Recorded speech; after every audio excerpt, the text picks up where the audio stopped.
আসসালামু আলাইকুম আরহামাতুল্লাহি ওয়া বারাকাতুহু। আল্লাহুম্মা সাল্লি আলা মুহাম্মাদ ওয়া আলা আলি মুহাম্মাদ কামা সাল্লাইতা আলা ইব্রাহিম ওয়া আলা আলি ইব্রাহিম ইন্নাকা হামিদুম মাজিদ। আল্লাহুম্মা বারিক আলা মুহাম্মাদ ওয়া আলা আলি মুহাম্মাদ কামা বারাকতা আলা ইব্রাহিম ওয়া আলা আলি ইব্রাহিম ইন্নাকা হামিদুম মাজিদ। أعوذ بالله من الشيطان الرجيم.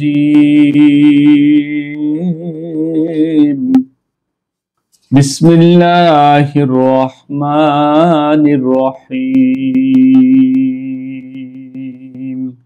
الحج أشهر معلومات فمن فرد فيهن الحج فلا رفث ولا فسوق ولا جدال في الحج وما تفعلوا من خير يعلمه الله وتزودوا فإن خير الزاد التقوى واتقون يا أولي الألباب. ليس عليكم جناح أن تبتغوا فضلا من ربكم فإذا أفضتم من عرفات فاذكروا الله عند المشعر الحرام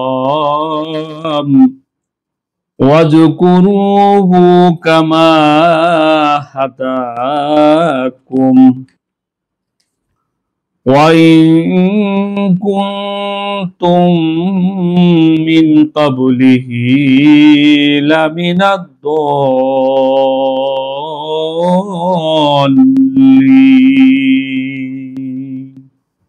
ثم أفيضوا من حيث أفاض الناس واستغفروا الله إن الله غفور رحيم. فإذا قضيتم مناسككم فاذكروا الله كذكركم آباءكم أو أشد ذكرا فمن الناس من يقول ربنا آتنا في الدنيا وما له في الآخرة من خلق ومنهم من يقول ربنا آتنا في الدنيا حسنة وفي الآخرة حسنة وقنا عذاب النار. أولئك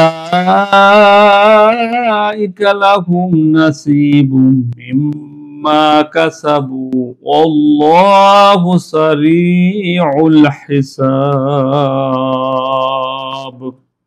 واذكروا الله في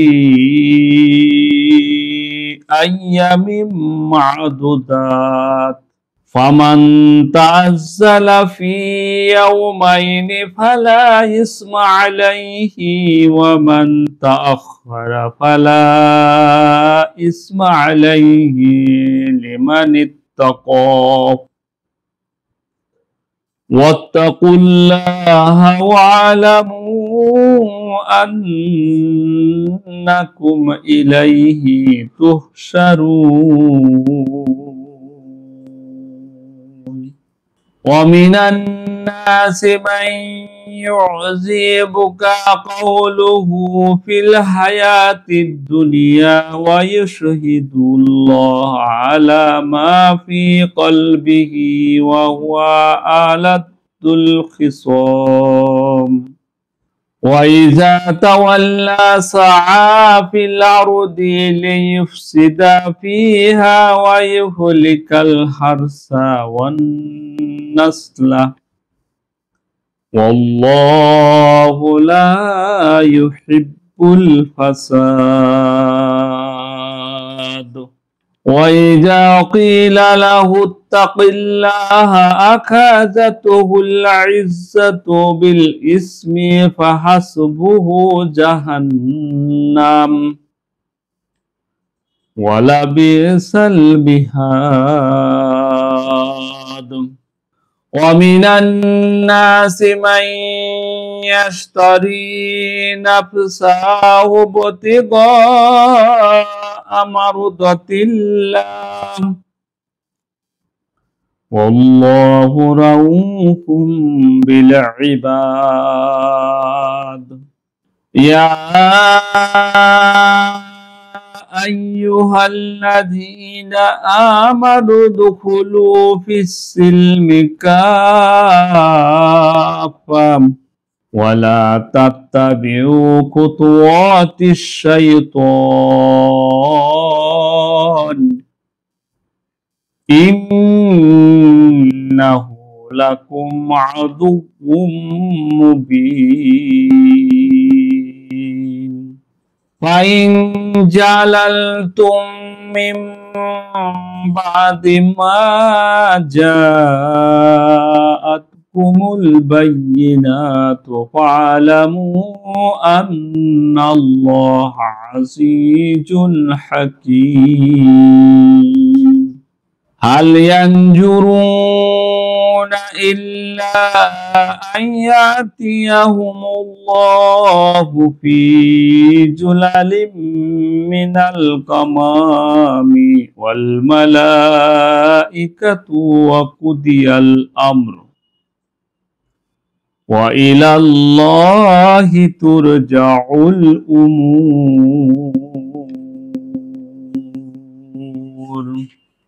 আমানতু বিল্লাহ আলহামদুলিল্লাহ মহান রব্বুল আলামিনের দরবারে লাখ লাখ শুকরিয়া যিনি আমাদেরকে সূরা আল বাকারার 25তম রুকুর আয়াতসমূহ পড়ার জন্য তৌফিক দান করেছেন।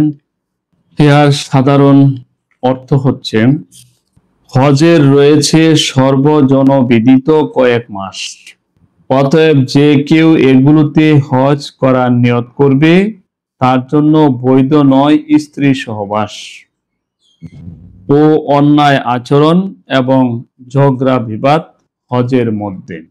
আর তোমরা যা কিছু উত্তম কাজ করো তা আল্লাহ অবগত আছেন। আর তোমরা পাথেয় সাথে নাও, তবে অবশ্যই উত্তম পাথেয় হলো তাকওয়া।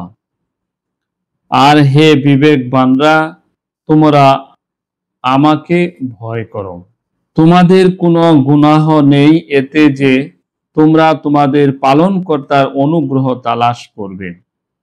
অতএব যখন তোমরা ফিরে আসবে আরাফাত থেকে, তখন মাশআরুল হারামের নিকট আল্লাহকে স্মরণ করো এবং তাকে সেভাবে স্মরণ করো যেভাবে তোমাদেরকে তিনি নির্দেশ দিয়েছেন। আর যদিও ইতিপূর্বে তোমরা পথভ্রষ্ট লোকদের অন্তর্ভুক্ত ছিলে, অতঃপর তোমরা ফিরে আসো যেভাবে লোকেরা ফিরে এসেছে এবং আল্লাহর কাছেই ক্ষমা প্রার্থনা করো। নিশ্চয় আল্লাহ অতীব ক্ষমাশীল, অতীব দয়ালু। অতঃপর যখন তোমরা তোমাদের হজ সমাপ্ত করবে তখন স্মরণ করো আল্লাহকে তোমাদের বাপ দাদাদেরকে স্মরণ করার মতো অথবা তার চেয়েও অধিক স্মরণ করবেন। আর মানুষের মধ্যে এমনও আছে যে বলে, হে আমাদের প্রতিপালক, এই পৃথিবীতে আমাদেরকে দাও, তার জন্য আখিরাতে কোনো অংশ নেই। আর তাদের মধ্যে এমন লোক রয়েছে যে বলে, হে আমার প্রতিপালক, দুনিয়াতে আমাদেরকে কল্যাণ দান করুন এবং আখিরাতেও কল্যাণ দান করুন, আর আমাদেরকে রক্ষা করুন জাহান্নামের আযাব থেকে। এরাই তাদের জন্য রয়েছে সেই অংশ যা তারা অর্জন করেছে, আর আল্লাহ দ্রুত হিসাব গ্রহণকারী। আর স্মরণ করো আল্লাহকে গণাগুণের কয়েকটি দিন, তবে যে কেউ তাড়াতাড়ি করে দুদিনের মধ্যে ফিরলে তার কোনো গুনাহ নেই, আর যে বিলম্ব করে তারও কোনো গুনাহ নেই। এটা তার জন্য যে তাকওয়া অবলম্বন করে। তোমরা আল্লাহকে ভয় করো এবং জেনে রেখো অবশ্যই তোমাদেরকে তার নিকটই সমবেত করা হবে। আর মানুষের মধ্যে এমন লোকও রয়েছে পার্থিব জীবন সম্পর্কে যার কথা তোমাকে মুগ্ধ করবে এবং সে সাক্ষী রাখে আল্লাহকে যা তার অন্তরে আছে সে সম্পর্কে, অথচ সে সত্যের নিকৃষ্টতম শত্রু। আর যখন সে ক্ষমতা হাতে পায় সে চেষ্টা করে যাতে পৃথিবীতে বিপর্যয় সৃষ্টি করতে পারে এবং যাতে ধ্বংস করতে পারে ক্ষেত খামার প্রাণী ধ্বংস, অথচ আল্লাহ বিপর্যয় সৃষ্টি পছন্দ করেন না। আর যখন বলা হয় তাকে আল্লাহকে ভয় করো, তখন আত্ম অহংকার তাকে পাপে উদ্বুদ্ধ করেন। অতএব জাহান্নামই তার যথাযোগ্য স্থান, আর অবশ্যই তা নিকৃষ্ট বাসস্থান। আর মানুষের মধ্যে এমন লোকও রয়েছে যে বিক্রি করে দেয় নিজেকে আল্লাহর সন্তুষ্টির সন্ধানে, আর আল্লাহ তার বান্দাদের প্রতি অত্যন্ত মেহেরবান। হে যারা ঈমান এনেছ, তোমরা পরিপূর্ণভাবে ইসলামে প্রবেশ করো এবং তোমরা শয়তানের পদাঙ্ক অনুসরণ করো না, অবশ্যই সে তোমাদের প্রকাশ্য শত্রু। অতঃপর যদি তোমরা পদস্খলিত হও, তোমাদের নিকট সুস্পষ্ট নিদর্শন আসার পরও, তাহলে জেনে রাখো আল্লাহ অবশ্যই পরাক্রমশালী প্রজ্ঞাময়। তারা কি শুধু এই অপেক্ষায় আছে যে আল্লাহ মেঘের আড়ালে তাদের নিকট আসবেন, তৎসঙ্গে ফেরেশতাও, আর সমাধান হয়ে যাবে সব বিষয়ে? আর আল্লাহর নিকটই সকল বিষয় প্রত্যাবর্তিত হবেন। আলহামদুলিল্লাহ, আমরা অত আয়াতের সাধারণ অর্থ জানতে পারলাম। এখন আমরা কয়েকটি শব্দের ব্যাখ্যা করব ইনশাআল্লাহ। প্রথমেই যে শব্দটি তা হচ্ছে ফালা রাফাসা ওয়ালা ফুসুকা ওয়ালা জিদালা ফিল হজ। ইহরাম অবস্থায় স্বামী স্ত্রীর সহবাসই শুধু নিষিদ্ধ নয়, বরং তাদের মধ্যে এমন কথাবার্তাও নিষিদ্ধ যা সহবাসে প্রলুব্ধ করে। সকল গুনাহের কাজ যদিও সব স্থানেই নাজায়েজ, কিন্তু ইহরাম অবস্থায় এসব কাজের গুনাহ অত্যন্ত ভয়াবহ হয়ে থাকে। নিজের খাদেমকে ধমক দিয়ে কথা বলা জায়েজ নেই। ওয়াত্তাকুনি ইয়া উলিল আলবাব, আর হে বিবেকবানরা, তোমরা আমাকে ভয় করো। জাহিলি যুগে হজে যাওয়ার সময় পাথেয় সাথে নিয়ে যাওয়াকে আল্লাহর উপর ভরসা করার পরিপন্থী মনে করা হতো। অত আয়াতে তাদের এ ভুল ধারণার অপনুদন করা হয়েছে এবং তাদেরকে বলা হয়েছে যে পাথেয় না নিয়ে যাওয়া কোনো ভালো কাজ নয়। মূলত ভালো কাজ হলো আল্লাহর ভয় এবং তার আহকামের বিরোধিতা থেকে বেঁচে থাকা ও জীবনকে পবিত্র রাখা। যে হাজি মুসাফির নিজের চরিত্রকে পরিশুদ্ধ রাখে না এবং আল্লাহ থেকে নির্ভয় হয়ে অসৎ কাজ করতে থাকে, সে যদি পাথেয় না নিয়ে বাহ্যিক ফকিরি বেশ দেখিয়ে বেড়ায়, এতে কোনো লাভ নেই। আল্লাহ ও বান্দা উভয়ের দৃষ্টিতেই সে লাঞ্ছিত হবে। যে ধর্মীয় কাজ করার জন্য যে সফর করেছে সে ধর্মীয় কাজটিকেও হেয় করা হবে। কিন্তু তার মনে যদি আল্লাহর ভয় জাগরুক থাকে এবং তার চরিত্র নির্মল হয়, তাহলে সে আল্লাহর কাছে মর্যাদার অধিকারী হবে এবং মানুষও তাকে মর্যাদার দৃষ্টিতে দেখবে। তার খাদ্যের ভান্ডার খাদ্য দ্বারা পূর্ণ হলেও এ মর্যাদায় কম বেশি হবে না। আন তাবতাগু ফাদলাম মির রাব্বিকুম, তোমরা তোমাদের পালনকর্তার অনুগ্রহ তালাশ করবে। এটাও জাহেলি আরবের একটা মূর্খতা সুলভ ধারণা যে হজে সফরে গিয়ে জীবিকা অর্জনের জন্য কোনো কাজকর্ম করা দুনিয়াদারি, আর হজের মতো দিনী কাজের সফরে এসব দুনিয়াদারি কাজকে নিতান্তই খারাপ ভাবা হতো।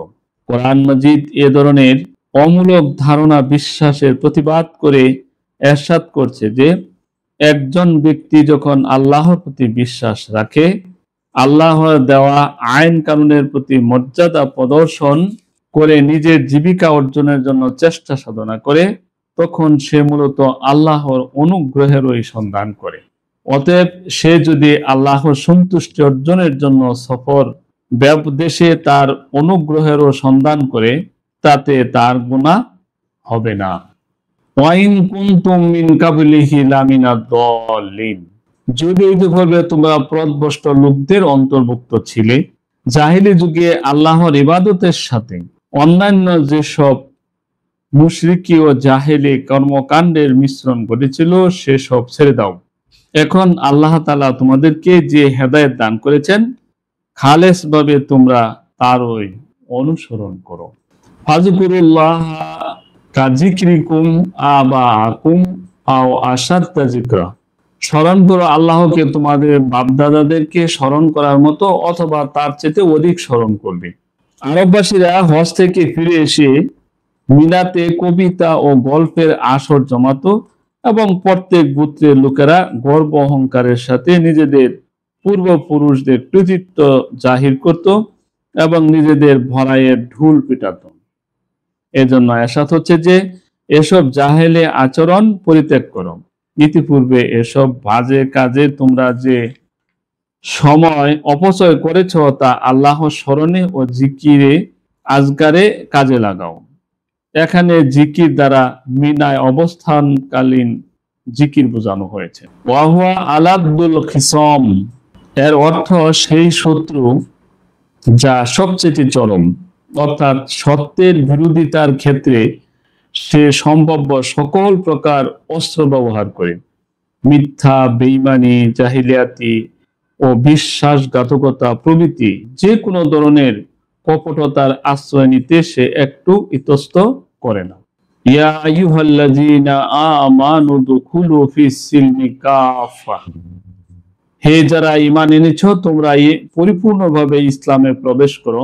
অর্থাৎ ইসলামের কোনো অংশকে বাদ না দিয়ে আর কোনো অংশকে সংরক্ষণ না করে নিজের জীবনের পূর্ণ অংশকে ইসলামের আওতাধীন করে নাও। তোমাদের চিন্তা, চেতনা, আদর্শ, মতবাদ, জ্ঞান, বিজ্ঞান, তোমাদের ব্যবহারিক জীবন, মুআমালাত তথা লেনদেন এবং তোমাদের সকল কর্ম প্রচেষ্টা ও পরিসর পরিপূর্ণভাবে ইসলামের অধীনে নিয়ে এসো। এমন যেন না হয় যে তোমরা নিজেদের জীবনকে কয়েকটি ভাগে ভাগ করে তার কতক অংশ ইসলামের আনুগত্য করো আর কতক অংশকে ইসলামের আনুগত্য থেকে বাদ রাখো। অত্র আয়াতের সরল অর্থ ও শাব্দিক শব্দ বিশ্লেষণের মাধ্যমে আমরা যা জানতে পারি বা শিখতে পারি তা হচ্ছে, হজের ইহরাম বাঁধা অবস্থায় পবিত্র স্থানসমূহে স্ত্রী সহবাস ও এ সংক্রান্ত যাবতীয় কার্যাবলী, ইহরাম অবস্থায় নিষিদ্ধ যাবতীয় মন্দ কাজসমূহ এবং সকল প্রকার বিবাদ বিসম্বাদ থেকে বেঁচে থাকতে হবে। 2 নম্বর শিক্ষা, ইহরাম অবস্থায় শুধুমাত্র উপরোক্ত কার্যাবলী থেকে বিরত থাকাই যথেষ্ট নয়, বরং একে সুবর্ণ সুযোগ মনে করে সর্বদা আল্লাহর জিকির ও ইবাদতে আত্মনিয়োগ করতে হবে। 3 নম্বর শিক্ষা, নিঃসম্বল অবস্থায় হজের সফর করা অনুচিত। হজের সফরে বের হওয়ার পূর্বে প্রয়োজনীয় পথ খরচ সংগ্রহ করে নিতে হবে। এটা তাওয়াক্কুল তথা আল্লাহর উপর ভরসার অন্তরায় নয়। 4র্থ শিক্ষা, আল্লাহর নিকট দোয়া করার সময় দুনিয়া ও আখিরাত উভয় জাহানের কল্যাণ কামনা করতে হবে এবং জাহান্নামের আযাব থেকে রক্ষা করার জন্য আল্লাহর দরবারে আবেদন জানাতে হবে। ইসলাম একটি পূর্ণাঙ্গ জীবন বিধান।